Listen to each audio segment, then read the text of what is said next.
ஈசா என்னும் அடிமரத்திலிருந்து ஒரு துளிர் தோன்றி அவன் வேர்களிலிருந்து ஒரு கிளை எழும்பிச் செழிக்கும்.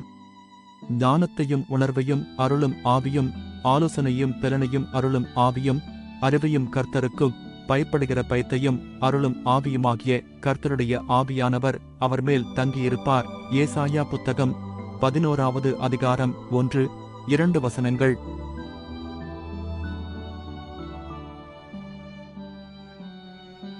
ஈசா என்னும் அடிமரத்திலிருந்து ஒரு துளிர் தோன்றி அவன் வேர்களிலிருந்து ஒரு கிளை எழும்பிச் செழிக்கும்.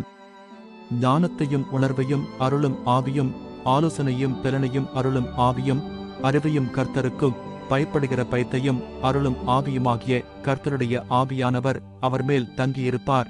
ஏசாயா புத்தகம் 11வது அதிகாரம் 1-2 வசனங்கள்.